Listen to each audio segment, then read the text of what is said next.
Hey gents, today we're going to take a deeper dive into my Trunkster, and this video is actually a result of the questions that I've received on my unboxing video, and those came mostly from my subscribers. So I'd always ask that you like and subscribe this video before we jump in to keep these videos coming. Thank you to everyone that has so far. I'm going to drop my referral code for Trunkster down in the description below. If you find this review helpful and you want to use my code, you'll get $30, I'll get $30, and that lets me know that I'm doing a great job. Also, last thing, if you want to win clothing from the companies that I've reviewed on this channel, there's a link in the description right now. I'm giving away 4 unopened 5-4 Club packages, and there's some details in a previous video on that. I had some programming changes this morning. I had a company I was going to review that needed to move, and I actually got an exceptional question on Wednesday regarding the Trunkster on my unboxing video that seemed like other people would have, and I also got some other questions in my previous video that I thought I should answer for a deeper dive. One of the first questions I got was about the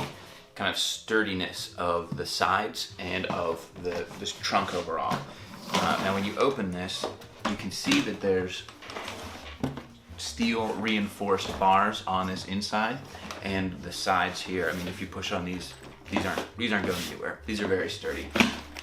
When the trunk is filled and you close this up, there's little to no give on this outside case. You can see a little bit of flexing here, but I have stuffed this to the brim and it has worked very well. So I've been very happy with this. I've traveled now for a month with this and about 10,000 miles. Had no problem on airplanes. There is, sometimes you get those regional jets that doesn't fit any luggage, so you're not gonna be exempt from that either. In the original Trunkster video, they had advertised all-terrain wheels, and while I wouldn't call these all-terrain necessarily, when I think all-terrain, I think a little bit bigger and rugged, rubberized, so that you have, you could be going over rocks, but I have found the wheels to be very smooth and they roll along just fine. There's also a question on the last video about the locking mechanism.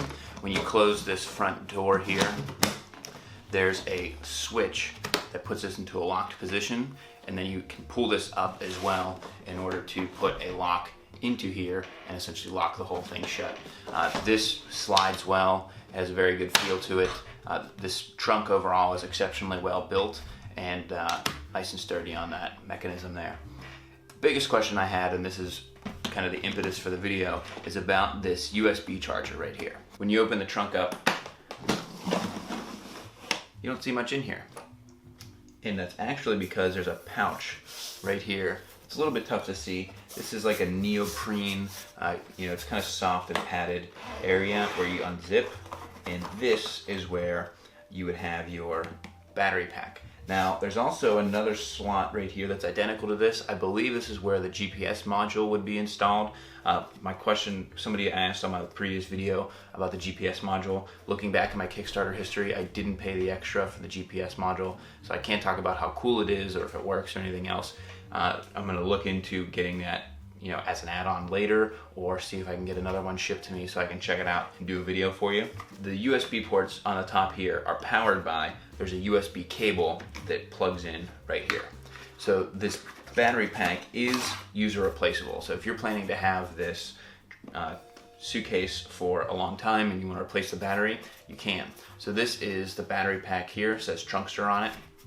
And this is a 10,400 milliamp hour battery. So this is a pretty whopping battery as far as size. It's not the biggest you can get. It's not very small by any means either.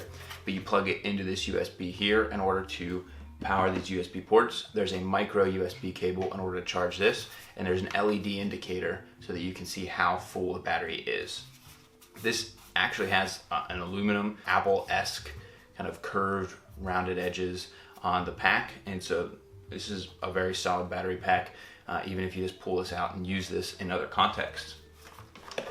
But inside here there is this little sleeve. You just slide this right in, you plug this in, and then you're good to go.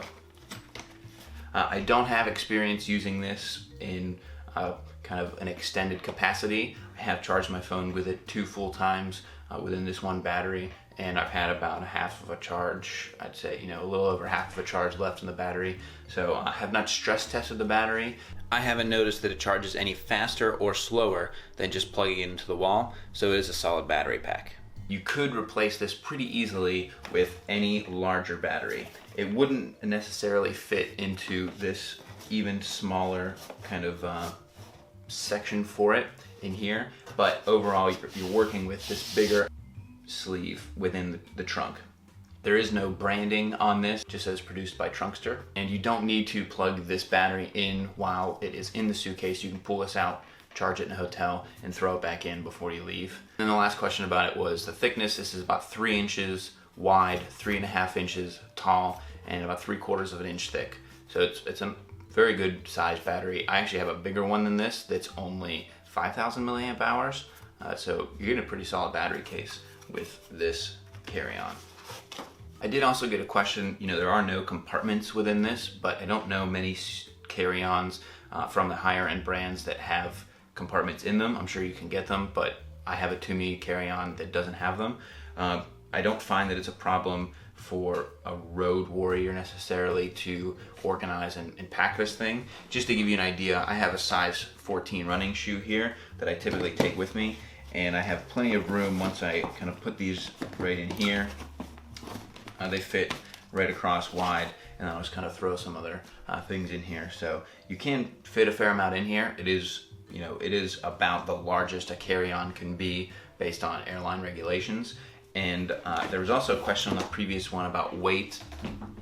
I don't find this to be overly heavy, but it's definitely not the lightest carry-on you're going to get. It is neat that it has the built-in weighing, the built-in scale, but you don't always need that for carry-ons. If you have one that fits the size, they're usually going to let you on. But it is good to know what you're carrying and how much it weighs. There you have it, gents. If you were checking out this video because you either ordered one or about to order one, I hope you found this helpful and worth your time. Like I said, if you have any further questions, happy to answer them on the comments below. A few of these questions actually came in at Twitter as well, so you can reach me there at @_Cavalier on Twitter and Instagram.